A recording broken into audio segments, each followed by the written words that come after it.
नाज़रीन अस्सलाम वालेकुम।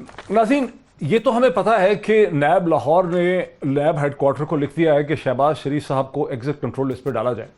हमें ये भी मालूम है कि पाकिस्तान के वज़ीर दाखिला जनाब शेख रशीद अहमद साहब ने अब से कुछ घंटे पहले ये कहा है कि वजारत दाखिला को एक एप्लीकेशन मिल गई है शहबाज शरीफ साहब को एग्जिट कंट्रोल लिस्ट पर डालने के हवाले से। लेकिन इस पर कुछ हमें ठीक तरह से क्लैरिटी नहीं है कि हुकूमत क्या करना चाह रही है। ये सिचुएशन हम इस प्रोग्राम में समझना चाहेंगे, इसे क्लियर करना चाहेंगे। और जो चीज़ बड़ी वाज़ेह है कि हुकूमत ने असूली तौर पर यह फैसला कर लिया है, जैसा हमने कल अपने प्रोग्राम में कहा था कि हुदैबिया मिल का, पेपर मिल का जो केस था हुदैबिया का, उसे दोबारा एक नए सिरे से उसे इन्वेस्टिगेट किया जाए।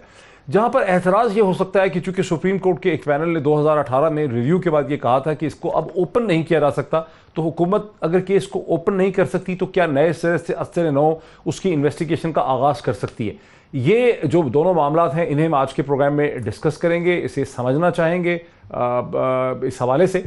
और शहबाज शरीफ साहब के हवाले से पाकिस्तान के वज़ीर-ए-आज़म इमरान खान साहब ने अब से चंद घंटे पहले जब आवाम से एक खिताब किया, जहां उन्होंने लोगों के, पब्लिक के क्वेश्चन आंसर्स लिए, तो वहां पर भी उन्होंने एक बार फिर शहबाज शरीफ साहब का जिक्र किया, जिससे लगता है कि शहबाज शरीफ साहब जो है वो इस वक्त हुकूमत की एक बहुत बड़ी प्रायोरिटी है। क्या कहा वज़ीर-ए-आज़म ने, सुन लेते हैं। कभी किसी को एनआरओ नहीं दूंगा, वो इसलिए नहीं कि मुझे कोई डर है वोटर या मुझे वोट नहीं पड़ेगी, मुझे खौफ खुदा है, ये मैं कभी नहीं करूंगा। शहबाज शरीफ, इसका जो केस चल रहा है, ये जो बाहर जाने की कोशिश, भागने की, जाने की नहीं, भागने की कोशिश कर रहा है, इसके ऊपर सिर्फ ये एक केस है, 7 अरब रुपए का ये मनी लॉन्ड्रिंग का केस है, 700 अरब रुपए का। इसके अलावा और केसेस हैं इनके ऊपर इतनी किताबें हैं केसेस की, ये टिप ऑफ द आइसबर्ग है। शहबाज शरीफ साहब हुकूमत के लिए इतने अहम क्यों हो गए हैं? उनके बाहर जाने की दर हकीकत सियासी तौर पे अहमियत थी क्या? क्या हुकूमत को खतरा है कि शहबाज शरीफ साहब चले जाएंगे तो वापस नहीं आएंगे? हमें तो याद पड़ता है कि शहबाज शरीफ साहब इससे पहले भी बाहर चले गए थे और वापस आ गए थे। आखिर इस मौके पे शहबाज शरीफ साहब की जमानत होना और बाहर जाना हुकूमत के लिए सियासी कानूनी तौर पे इतना अहम क्यों है? ये वो सवाल है। और फिर ये कि हुदैबिया का केस अगर खुलता है तो किस हद तक वो PMLN के लिए नुकसानदेह होगा, शरीफ खानदान के लिए? बज़ाहिरन ये केस जो है री इन्वेस्टिगेट होता है तो बहुत ख़तरनाक है, और PMLN इस री इन्वेस्टिगेशन को रोकने के लिए क्या कर सकती है, इसके हवाले से भी हम बात करेंगे। मुझे ज्वाइन कर रही हैं जनाब सरताज गुल साहिबा, जो पाकिस्तान तहरीक इंसाफ की लीडर हैं, मुझे एक वीडियो लिंक के जरिए ज्वाइन कर रही हैं। Very warm welcome to her. मुझे मलिक अहमद खान साहब ज्वाइन कर रहे हैं, जो PMLN के सीनियर रहनुमा हैं, शहबाज शरीफ साहब के तर्जुमान रह चुके हैं माजी में, मेरे साथ हैं।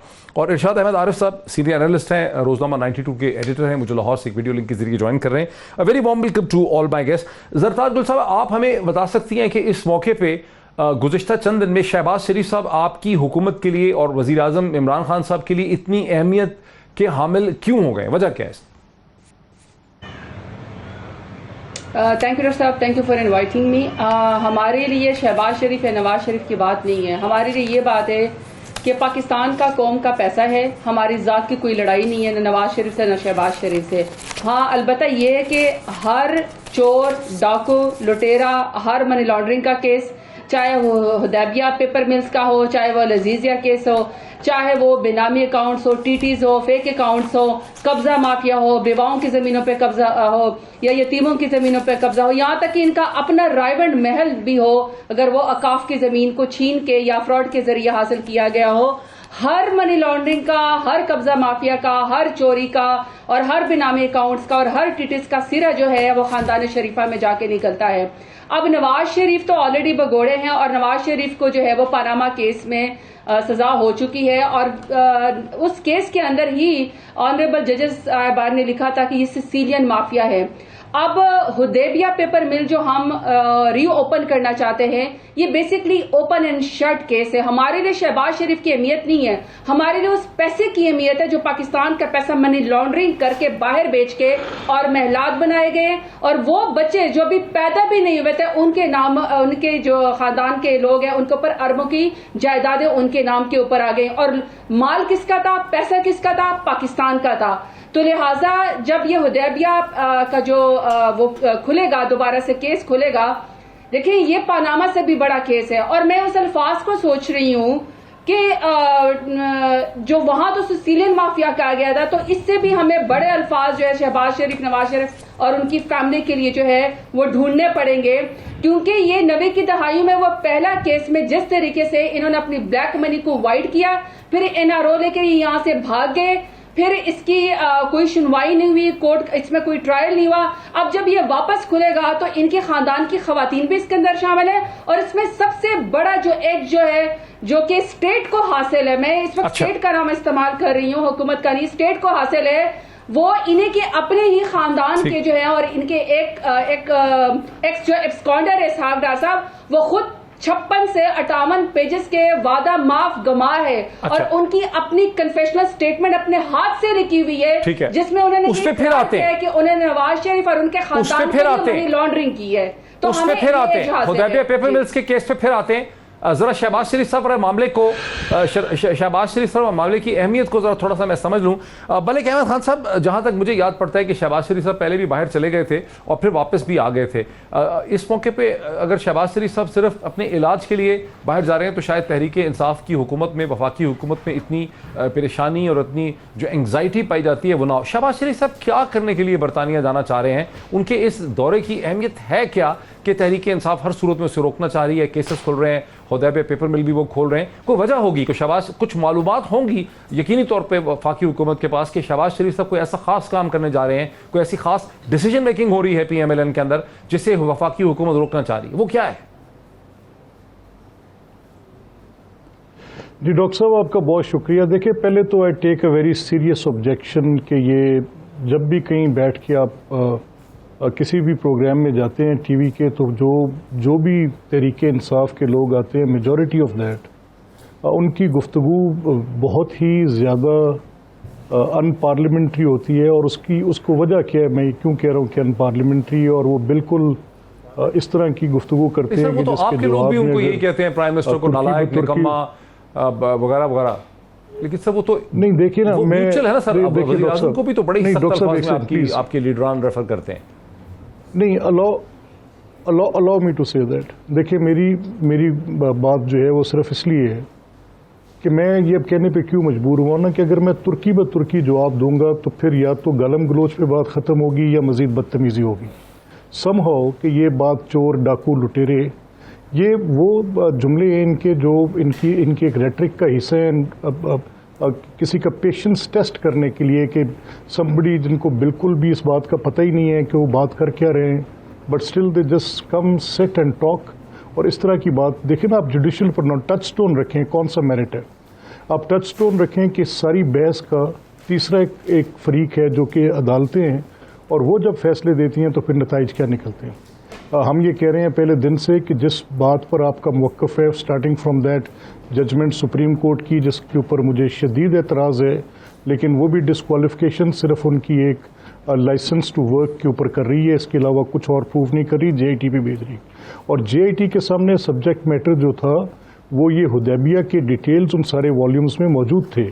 फिर उसके बाद जब पनामा केस की हियरिंग हो रही थी पहले, उसमें भी ये बात जस्टिस आसिफ सईद खान खोसा ने पहले पनामा प्रोसीडिंग्स के दौरान इस बात पे कहा कि ठीक है, अगर एक क्लोजर के लॉ में बड़े क्लियर मीनिंग्स हैं, closure by the order of Lahore high court हो चुका है, तो why haven't you appealed in the supreme court. और इस पर उन्होंने बड़ा टास्क किया उस वक्त के चेयरमैन। ये तो हुदैबिया को हम फिर डिस्कस करेंगे। मेरा तो सवाल आपसे ये था कि शहबाज शरीफ साहब जो बाहर जाना चाह रहे हैं उसकी कोई सियासी अहमियत होगी? हुदैबिया पे तो हम करते हैं बात, ज़रा प्रोग्राम हमारे पास पड़ा है। शहबाज शरीफ साहब के बाहर जाने की क्या सियासी अहमियत है? ये हुकूमत है उनके इलाज को तो नहीं रोकना चाह रही, ये तो इट डजंट मेक सेंस, ये तो कोई और कहानी लगती है सर। नहीं, देखिए ना, ये नहीं, इसमें बुनियादी सवाल सिर्फ ये लगता है कि ये जिस तरह की मुंतकिम मजाजी हुकूमत के अंदर है, हुकूमत ये समझ रही है कि जो अभी लेटली लाहौर हाई कोर्ट का एक बेल का डिसीजन शहबाज साहब का आया, उसने टोटल इनके इस पूरे नैरेटिव की जो 2.5-3 साल 4 साल से, चाहे वो पब्लिक सेक्टर कंपनीज में था, चाहे वो आशियाना में था, चाहे वो एसेट्स बियॉन्ड मीन्स, क्योंकि उसमें उन्होंने क्लियरली 2 बातें लिखी हैं, और इन 2 बातों की जब अगर आप टेंटेटिव असेसमेंट भी करेंगे तो उनमें से बाहर नहीं निकला जा सकेगा, चाहे आप जितनी मर्जी उसके अंदर एविडेंस ऑफ वॉल्यूम्स रख लें। पहली बात कि NAB has not alleged on a single count, एक मरतबा भी किसी प्रोसीड ऑफ क्राइम को उन्होंने एलेज नहीं किया।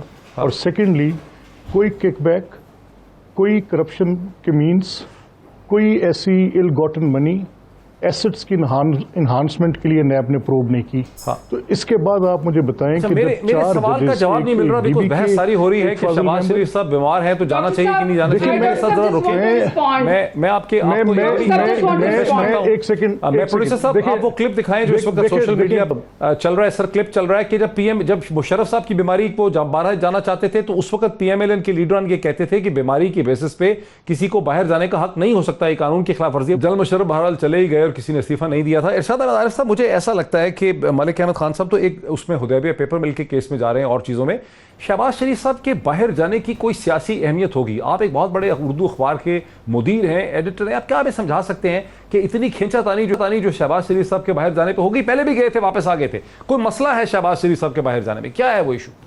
डॉक्टर साहब, मालूमात तो नहीं है, मैं अंदाज़ा ही लगा सकता हूँ कि एक शख्स जिसको अदालत इजाज़त देती है, पहले उसकी ज़मानत होती है, फिर अदालत इजाज़त देती है कि वो कुछ अरसे के लिए 3 जुलाई तक मुल्क से बाहर जा सकते हैं, उसकी रोकने की बज़ाहिर मुझे वजह ये नज़र आती है कि इस वक्त हुकूमत जिन सियासी मसाइल का शिकार है उसकी वजह से, ख़ास तौर पर मैं पंजाब की बात कर रहा हूँ, हुकूमत ये समझती है कि शहबाज शरीफ साहब जितना अरसे जेल में बैठे रहे, नैब की तहवील में रहे, और जब वो बाहर आ गए हैं और मुल्क से बाहर जाते हैं तो वो कोई अपने ख़ानदान के हवाले से, अपनी मुस्तकबिल की सियासत के हवाले से, मुस्लिम लीग के जो इम्कानात हैं दोबारा इक़्तिदार में आने के या अच्छे हालात पैदा करने के, उसके लिए किसी डील में मुलव्वस हैं या कोई ऐसी डील करना चाहते हैं जिसके नतीजे में जो हमारे इस्टेब्लिशमेंट है, हमारे इदारे हैं, उनकी शिकायत जो शरीफ ख़ानदान से हैं, खा वो करप्शन के हवाले से हैं, खा वो जो मौक़िफ़ उन्होंने इख्तियार किया हुआ है इदारों के हवाले से या भारत के साथ ताल्लुकात के हवाले से, शहबाज शरीफ साहब चूँकि सारे ही मामलात में कमो बेश अगरचे वो चले तो वही उसी पॉलिसी पर हैं जो नवाज़ शरीफ साहब ने और मरीम नवाज़ साहब ने दी, लेकिन वो हमेशा अपने आप को फासले पर खड़ा रख के चलते रहे हैं। और जब वो मुआहदा करके मियां नवाज शरीफ साहब सऊदी अरब जा रहे थे जद्दे, उस वक्त भी वो मुल्क के अंदर रहना चाहते थे। तो शहबाज शरीफ साहब के बारे में मेरा ख़्याल ये है कि हुकूमत की असेसमेंट ये है कि अगर वो बाहर रहते हैं और बाहर जाके मियां नवाज शरीफ साहब को इस बात पर राज़ी कर लेते हैं कि वो और मरीम नवाज साहबा कुछ अर्से के लिए खामोशी इख्तियार कर लें सियासी मामलात से, और वो जो एक उन्होंने खलीज पैदा कर ली है रियासत और अपनी सियासत के दरमियान या रियासती इदारों और अपने ख़ानदान के दरमियान, उस खलीज को पाटने की शहबाज शरीफ साहब जो कोशिश करते हैं वो हुकूमत के लिए ज़ाहिर बात है वो काबिल कबूल नहीं है। इसीलिए पहले यानी वो उसको बाहर रखना चाहते थे और जब वो मुल्क में आ गए तो फिर अंदर भेज दिया गया, और अब वो मुझे यकीन है कि शहबाज शरीफ साहब फ़रार नहीं हो रहे, शहबाज शरीफ ज़्यादा अरसे के लिए बाहर नहीं जा रहे। मेरी कम अज़ कम इतलात यही है अभी तक कि वो जाएंगे और वापस आ जाएंगे। अगर वो उसी दिन चले जाते तो शायद ईद के बाद 1 हफ़्ते के अंदर वो वापस आ जाते, 3 जुलाई तक भी इंतज़ार न करते। तो मुझे जो नज़र आता है वो यही है कि हुकूमत ये समझती है कि शहबाज शरीफ एक मुफाहमत की पॉलिसी पर अगर चलते हैं तो मुस्लिम लीग दोबारा जो है वो मेन स्ट्रीम पार्टी के तौर पर इक़्तिदार में आने के चांसेस बढ़ सकते हैं और एक मुतबादिल बन सकती है, जो इस वक्त कोशिश जो भी हो लेकिन वो नज़र नहीं आ रही। तो मेरी असेसमेंट ये है। अच्छा, मुझे ब्रेक लेने दीजिए। आपने बड़ी मदद कर दी इस मामले को समझने के लिए। नाज़रीन, जैसा कि आप जानते हैं, आप में से अक्सर लोग कि आजकल जितनी इन्वेस्टिगेटिव जर्नलिज्म है पाकिस्तान में वो तो हो रही है व्हाट्सएप के ऊपर, और व्हाट्सएप के ऊपर जो एनालिसिस गर्दिश कर रहा है वो यही है कि शहबाज शरीफ साहब एक डील मेकिंग करने के लिए जा रहे हैं, नवाज शरीफ साहब के साथ डील मेकिंग करना चाह रहे हैं। वो चाह रहे हैं कि जो इस वक्त इस्टेब्लिशमेंट नवाज शरीफ मरियम इनके दरमियान में एक पैचअप हो जाए ताकि पीएमएलएन को मेन स्ट्रीम पॉलिटिक्स में लाने की एक राह हमवार हो सके। वो एक डिफरेंट किस्म की पॉलिटिक्स करना चाह रहे हैं। हुकूमत को यही लग रहा है कि एक बहुत बड़ी चूंकि डील मेकिंग हो रही है इसलिए हुकूमत उनका रास्ता रोक रही है। ना तो शहबाज शरीफ साहब इलाज के लिए जाना चाह रहे हैं, ना ही यहाँ पर मामला इलाज का है, यहाँ मसला खालिस्तन सियासत का है। इसी कॉन्टेक्स्ट में हम अब जो सारे केसेस खुल रहे हैं उनको भी हम समझ सकते हैं। ब्रेक लेते हैं और ब्रेक के बाद इस डिस्कशन को आगे बढ़ाते हैं आफ्टर द ब्रेक। नाज़रीन, वेलकम बैक। हुकूमत हुदैबिया पेपर मिल के केस जिस केस को खोलना चाह रही है उस हवाले से ज़ाहिर है मैं लेना चाहूँगा रद्द-ए-अमल मलिक अहमद खान साहब का, लेकिन उससे पहले एक इसका ब्रीफ बैकग्राउंड मैं आपके सामने रखता हूँ कि ये एक ऐसा केस है जिसमें $15 बिलियन उस वक्त ये बनते थे $1.2 अरब रुपया, 2000 मार्च में इसका रेफरेंस नैब ने प्रेजेंट किया था, लेकिन 2000 के दिसंबर में जब शरीफ खानदान की एक मुशर्रफ साहब के साथ, मुशर्रफ हुकूमत के साथ डील हुई और वो बाहर चले गए, तो उस डील के नतीजे में ये केसेस और रेफरेंसेस पे काम जो है रुक गया। ये वही केस है जिसमें इसाक डार साहब ने अपना बहुत लंबा चौड़ा 50 सफ़ों से ज़्यादा का उन्होंने एक कन्फेशनल स्टेटमेंट दी थी, जिसमें सारा जिक्र किया था कि ये मनी लॉन्ड्रिंग जो है वो किस तरह से की गई। 2011 तक इस पर कुछ नहीं हुआ। 2011 में शरीफ खानदान ने लाहौर हाई कोर्ट के इस पिंडी बेंच के अंदर एक अपील की, उन्होंने पिटिशन की कि इस रेफरेंस को, चूंकि बहुत देर से पेंडिंग है, इस पर कुछ भी नहीं है, इसको खारिज कर दिया जाए। 2 मेंबर का ये दो जजेस का ये बेंच था जिसने इस रेफरेंस को तो क्वाश कर दिया, लेकिन उनका डिसएग्रीमेंट इस चीज़ के ऊपर हो गया कि क्या इसको दोबारा से नैब री इन्वेस्टिगेट कर सकती है कि नहीं, और मामला सुप्रीम कोर्ट में चला गया, जहां गालिबन उस वक्त इफ्तिखार चौधरी साहब 2013 के आखिर तक जो है वो वहां पर सुप्रीम कोर्ट के चीफ जस्टिस थे, और उन्होंने एक रेफरी जज बिठाया। वो तीसरा जो रेफरी जज था उसकी मदद से फैसला हुआ कि इसको री इन्वेस्टिगेट भी नैब को नहीं करना चाहिए। वहां पर नैब को असूली तौर पे इसकी अपील करनी चाहिए थी, लेकिन नैब ने फैसला किया कि हम इसकी अपील नहीं करेंगे। सितंबर 2017 के दरमियान में आसिफ सईद खोसा साहब ने जब ये केस सुन रहे थे नवाज शरीफ साहब का पनामा का, तो उन्होंने नैब से कहा कि ये तो बहुत बड़ा केस था, इसकी इन्वेस्टिगेशन हुई नहीं, इसमें नैब ने अपील क्यों नहीं की।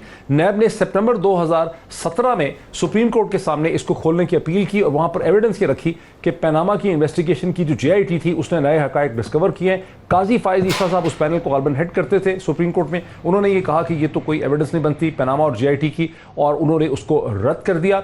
और फिर उसके बाद रिव्यू भी उन्हीं के पास गया और सितंबर या अक्टूबर 2018 में इस रिव्यू को भी रद्द कर दिया गया है। अब हुकूमत ये कहती है कि वो केस को रीओपन नहीं करेंगे, बल्कि असर-ए-नौ उसकी इन्वेस्टिगेशन का आगाज करेंगे, जिसका कि कानूनी या कॉन्स्टिट्यूशन हक उनके पास है। इसी हवाले से हमने अजहर सदीक साहब को, एडवोकेट है सुप्रीम कोर्ट ऑफ पाकिस्तान के, उनसे हमने सवाल पूछा कि क्या हुकूमत इसे खोल सकती है और क्या इसकी एक्सक्यूज हो सकती है, और ये उनका कहना है जो मैं आपको सुना रहा हूं। लिमिटेशन का कानून जो है, मियाद का कानून जो है, वो फौजदारी प्रोसीडिंग पे अप्लाई नहीं करता। और इस केस के अंदर हुदैबिया के अंदर ट्रायल कोर्ट ने, नैब की ट्रायल कोर्ट ने ना तो कन्विक्ट किया है, ना सजा की है, ना उन्हें बरी किया, एक्सोनरेट किया है उनको। तो इसलिए ये कहना कि ये केस खुल नहीं सकता, बिल्कुल आइन और कानून से हटकर बात कर रहे हैं। तो नए शवाहिद आ चुके हैं ब्रॉडशीट के केस के कॉन्टेक्स्ट में। इकोनॉमिक रिफॉर्म एक्ट, जो फॉरेन का एक्सचेंज रेगुलेशन एक्ट जो बनाया गया था नवाज शरीफ ने और इसाक डार ने मिलकर, वो सिर्फ इन केसेस को, mother of all corruption Hudaibiya case को बचाने के लिए बनाया था। हुंडी के जरिए बाहर भेजिए और वहां से फॉरेन रेमिटेंस से आ जाए, वहां आपको टैक्स की एग्जम्पशन तो है, लेकिन आप ये कहें कि क्रिमिनलिटी खत्म हो जाए तो ये पॉसिबल है नहीं और हो नहीं सकता। हुकूमत Pakistan commission of inquiry act के तहत बाकायदा जैसे ब्रॉडशीट की तर्ज पर ये इंक्वायरी करे कि ये एक्ट जो बनाया गया था किस मकसद था, पर्सन स्पेसिफिक था, कौन कौन से लोगों ने फायदे लिए। और नाज़रीन, आपने इसके बुनियादी हकायक भी सुन लिए, इसके ऊपर लीगल ओपिनियन भी सुन रही। मलिक अहमद खान साहब, इसके जो बुनियादी हकायक और बैकग्राउंड फैक्ट्स हैं वो भी मैंने आपके सामने रख दी हैं, पब्लिक के सामने भी रख दी हैं। कौन सी चीज़ ऐसी है, और लीगल ओपिनियन भी रख दी है, कौन सी चीज़ है जिस पे आपको एतराज़ है, जो आप समझते हैं कि सही नहीं हो रहा? ये ऑल टुगेदर सारी बात पे एतराज़ है। देखिए ना, पहला मसला ये है कि हाई कोर्ट सारी बात जो मामला था वो क्लोजर ऑफ प्रोसीडिंग्स का था। सारी बात इसलिए गलत है कि इसमें 3 जजमेंट्स हैं।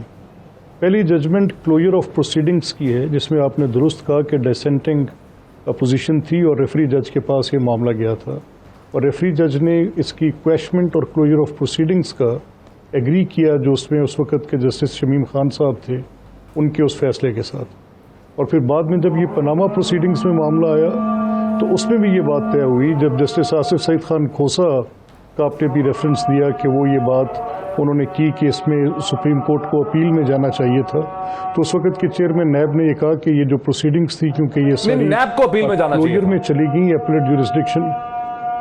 एग्जैक्टली मैंने वही आपसे कहा कि नैब, उन्होंने चेयरमैन नैब को उस पर कुछ उनके ऊपर अपने कोई सुप्रीम कोर्ट ने कुछ रिमार्क्स भी पास किए कि अगर ये आपकी ये पोजीशन है कि आप अपीलेट ज्यूरिसडिक्शन में नहीं गए, अपॉन दैट डायरेक्शन वहाँ पे पनामा प्रोसीडिंग्स में ये बात हो सकती थी, वेदर इट कुड बी रीइन्वेस्टिगेटेड और या इसको अपीलेट ज्यूरिसडिक्शन में जाना चाहिए। तो सुप्रीम कोर्ट ने पनामा प्रोसीडिंग्स में इस बात पे अपना जिक्र लेकिन सर, यहाँ पर दूसरी तरफ से इल्जाम ये है ना कि जो सारा प्रोसेस है लेकिन मलिक साहब, दूसरी तरफ से ये भी तो इल्जाम है ना कि ये सारा प्रोसेस शरीफ खानदान कंट्रोल कर रहा था, मेले फ्राइडे था 2011 में लाहौर हाई कोर्ट के सब जब गया तो पंजाब में हुकूमत आपकी पार्टी की हुकूमत थी, 2013 के बाद आपकी फेडरेशन में भी हुकूमत थी, चेयरमैन नैब आपके कंट्रोल में थे उस वक्त। तो ये सब इस तरह से है कि आपने इन्फ्लुएंस करके ये रिजल्ट निकाले, तो ये कहते हैं कि हम इसको री इन्वेस्टिगेट करेंगे, ये ओपन करने की बात नहीं कर रहे। ये डॉक्टर साहब उन लोगों की गुफ्तगू है जिन्होंने वो जजमेंट नहीं पढ़ी। जिन्होंने जजमेंट पढ़ी है उनको पता है कि उसके ऊपर कोई कोजेंट मटेरियल नहीं था, इसलिए क्लोजर की प्रोसीडिंग्स हुई। क्लोजर की प्रोसीडिंग्स डिफरेंट होती हैं, जैसे अभी अजहर सदीक भी बात कर रहे थे, एब्सोल्युटली ग्राउंडलेस बात कर रहे थे। देखिए क्लोजर की प्रोसीडिंग होती है कि कोई ट्रायल या कोई रेफरेंस ऐसा जिसके अंदर कुछ ऐसा अजहर सदीक जो advocate supreme court of Pakistan है वो गलत कह रहे थे, उनका एनालिसिस गलत था। अच्छा ठीक, इसी ठीक, तो जरा रुके मेरे साथ, आपके उधर मैं थोड़ा सा डिस्ट्रप्शन भी है जी जी जी। मैं जरा हुकूमत का भी पर्सपेक्टिव, जरताज गुल आपने सुना मलिक अहमद खान साहब कह रहे हैं कि किसी भी चीज में कोई जान है ही नहीं है, ये हुकूमत का सारा आर्गुमेंट और लीगल है, ये बिल्कुल ऐसे ही है, फसाड है, गलत है। डॉक्टर साहब मुझे थोड़ा सा आप जरूर टाइम देंगे कि लास्ट टाइम पे भी मलिक अहमद खान साहब ने बहुत सारी बातें की।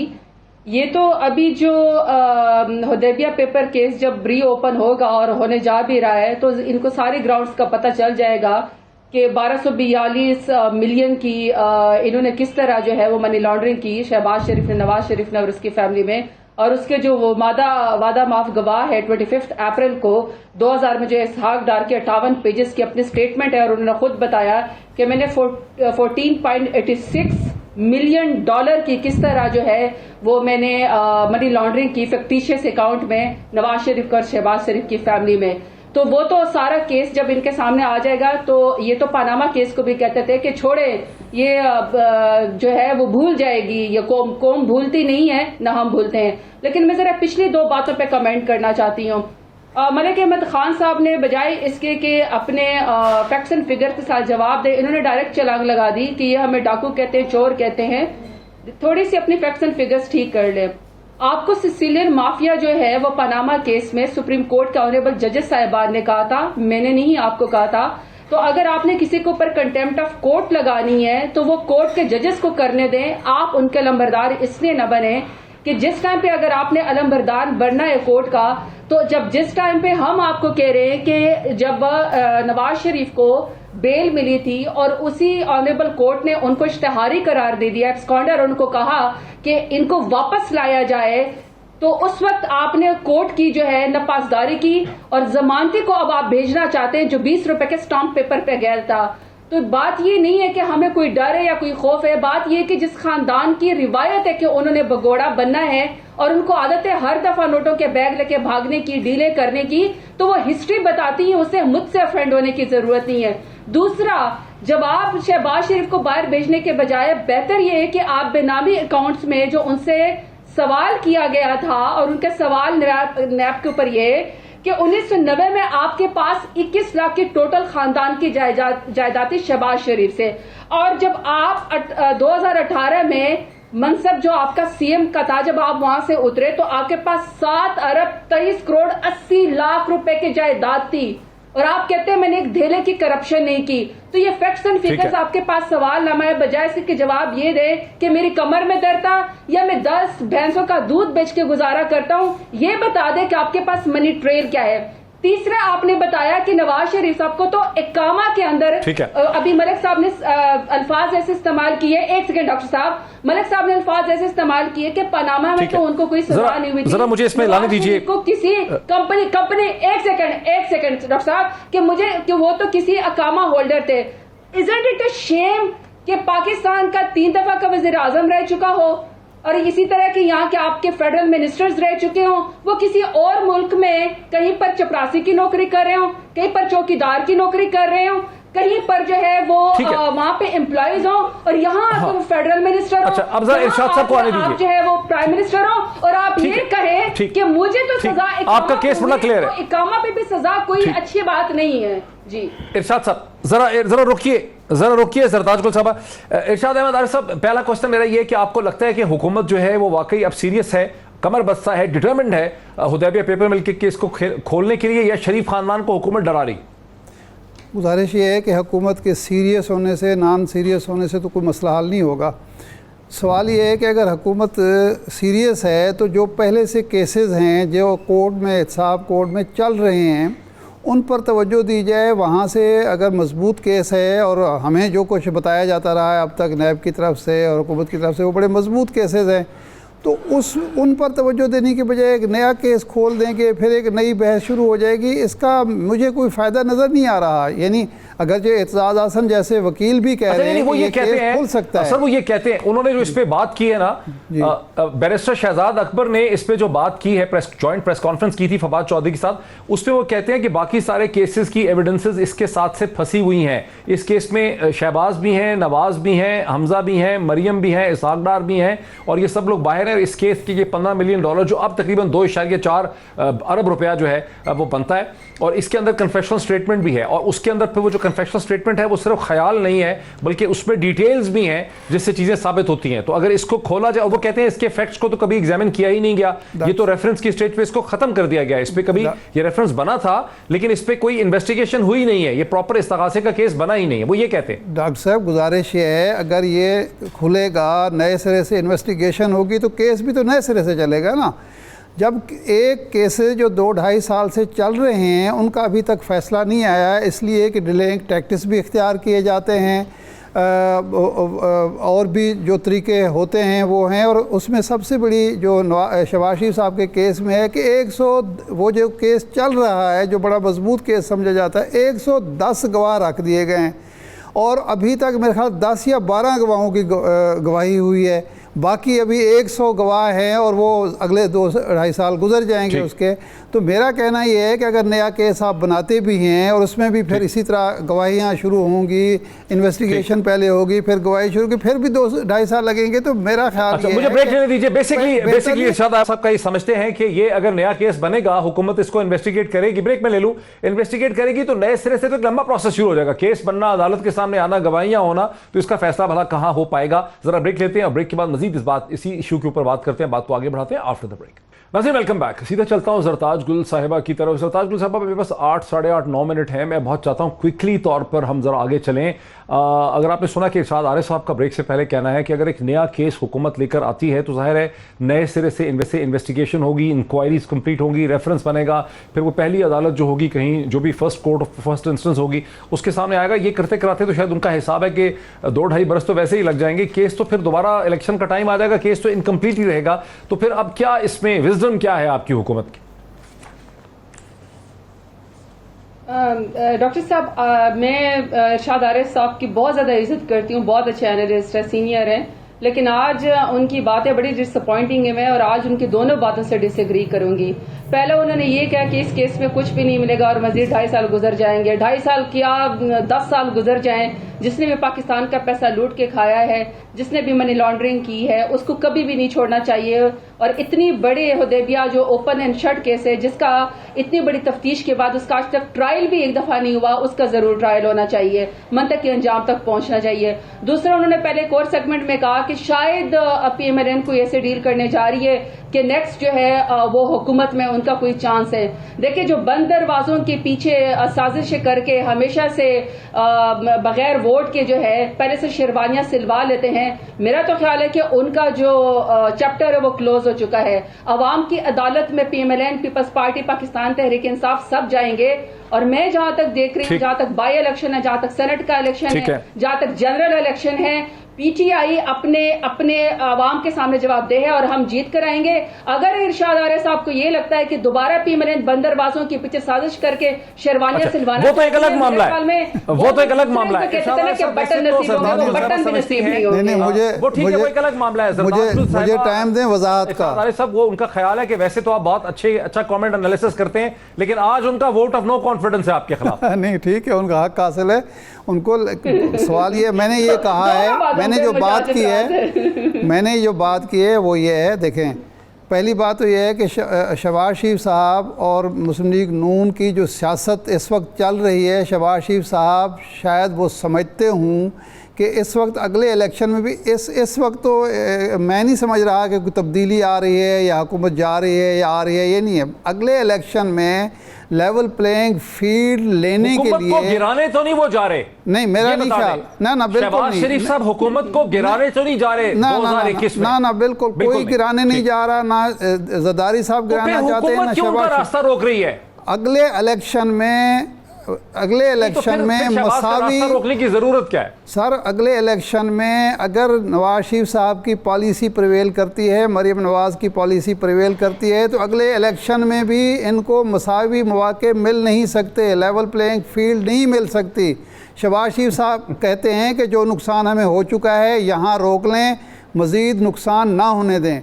दूसरा जो मैंने बात की है कि जी बात ये जो केस हो रहे हैं मौजूद हैं, आप उन पर जोर दें, उनको सज़ा दिलवाएं। आप एक ऐसे केस के पीछे जा रहे हैं जो इन्वेस्टिगेशन में 2-2.5 साल लग जाएंगे, तो वक्त क्यों ज़ाय कर रहे हैं? कौम का वसाइल ज़ाय होंगे, वक्त उसकी ज़ाय वजह तो ये होगा। हो सकती है ना कि हुकूमत को नैब पे एहतमाद नहीं है। हुकूमत कहती नहीं है, लेकिन हुकूमत को नैब पे एहतमाद नहीं है। हुकूमत को महसूस होता है कि नैब पे उसको कंट्रोल नहीं है, नैब कहीं और से कंट्रोल होती है। वो गालिबन ये नए सिरे से इन्वेस्टिगेशन अपनी agency, federal investigation agency FIA से करवाना चाहते होंगे और तेजी से करना चाहते होंगे। ये भी वजह हो सकती है। ठीक है जी, करा लें, हमें तो मुझे कोई एतराज़ नहीं है। अच्छा करा लें तो फिर आपने तो मलिक अहमद खान साहब, 2 क्वेश्चन है क्विकली, बड़ा टाइम बड़ा थोड़ा। एक तो पहले ये तो मानेंगे ना कि हुदैबिया पेपर मिल के केस के जो बुनियादी हकायक और फैक्ट्स हैं एक एलिगेशन के, उनको इन्वेस्टिगेट ही नहीं किया गया। इसमें जो भी रिलीफ है, जो भी सब चीजें हैं, वो टेक्निकल बुनियादों पर है कि उस वक्त ये नहीं हुआ था, उस वक्त ये नहीं हुआ था, देयरफॉर ये नहीं हो सकता। लेकिन हकायक तो हुआ ही नहीं है। ये एक ऐसा मर्डर है, ये एक ऐसा कत्ल है जिसकी डेड बॉडी तो है, लेकिन उसे इन्वेस्टिगेट नहीं किया गया कि कत्ल किसने किया। अच्छा डॉक्टर साहब, लिविंग असाइड, क्योंकि इट्स वेरी कॉम्प्लिकेटेड, शायद आपको भी जब तक आप वो डिसीजंस नहीं पढ़ेंगे, मेरा ख्याल मैं आपका वक्त ज़ाया नहीं करता।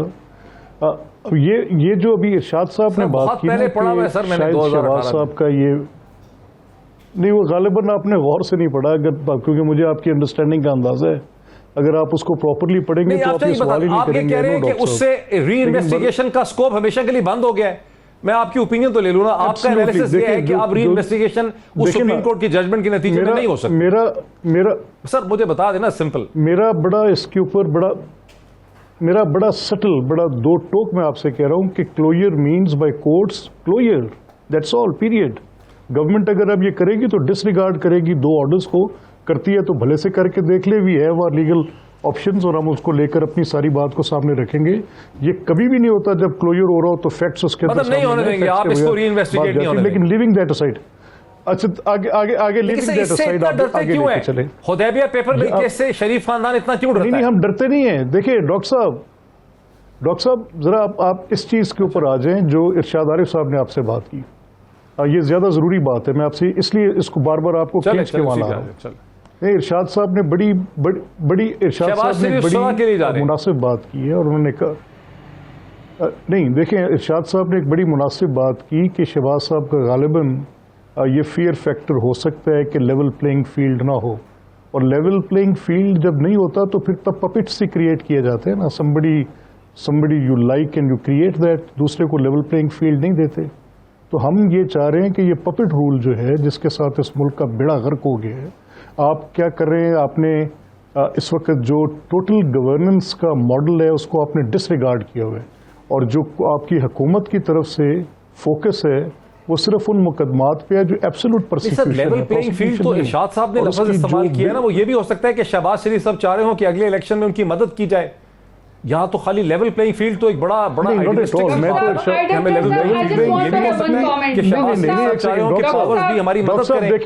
डॉक्टर साहब मेरी बात सुने ना, डॉक्टर साहब एक सेकंड, डॉक्टर साहब गालिबन नहीं, ऐसा नहीं है। देखिए ना, इरशाद साहब एक बड़े कोना मुश्क सहाफ़ी हैं, हम उनको एक अरसे से देख रहे हैं, उनसे सीख रहे हैं। जब वो लेवल प्लेइंग फील्ड कहेंगे तो लेवल प्लेइंग फील्ड मीन्स, मैं उन्हीं की ओपिनियन पर आपके साथ बात कर रहा हूँ मैं, because it is worth mentioning out of all us 4 यहाँ पे हम बैठे हैं, तो इरशाद साहब के तजर्बे की बुनियाद पे इट इज़ वर्थ मेंशनिंग। अगर वो ये बात कह रहे हैं तो मैं उसी को बड़ा कर रहा हूँ कि लेवल प्लेइंग फील्ड का होना तो बुनियादी एक असूली बात है। ज़रताज गुल भी कुछ कहना चाह रही है, एक आधा मिनट रह गया, डिजायर नहीं होगी। अच्छा जी जी, मैं डॉक्टर साहब मैं समझती शायद डॉक्टर इरशाद आरिफ जी जी इरशाद आरिफ साहब का सिर्फ शायद जी जी इरशाद आरिफ साहब का शायद मतलब ये था कि शहबाज शरीफ साहब जो है बड़े भाई को ये कि जा रहे को अल्लाह का वास्ता मरियम बाजी को रोको, लेवल प्लेइंग फील्ड दो, नहीं तो PMLN का बेड़ा गर्क हो चुका है, शायद वो ये कहना चाह रहे हो। चलिए आप इरशाद साहब से वो ये कहना चाह रहे हैं बेसिकली तौर पे वक्त मेरे ख्याल में तो उनकी बड़ी प्लेन यानी स्पीकिंग थी जी। अच्छा ठीक, चले वक्त खत्म हो गया। यूजली होता यह है कि अदालतों की तशरीह की जा रही है। आज प्रोग्राम के आखिरी हिस्से में इरशाद आरिफ साहब के जो स्टेटमेंट है उसकी तशरीह के ऊपर हो रहा है कि इरशाद आरिफ साहब की इंटेंट क्या थी स्टेटमेंट के पीछे। अब शायद खुद इरशाद आरिफ साहब के पास वक्त नहीं बचा कि वो एक्सप्लेन कर सकें कि उनकी रियल इंटेंट क्या थी बिफोर द स्टेटमेंट। बहरहाल ये तज्जिया ये बहस आपने देखी, क्लिप्स भी आपने हमारे देखे, फैसला मैं आपके ऊपर छोड़ता हूँ। आज इतना ही है, फिर आपसे कल मुलाकात होती है। बहुत शुक्रिया।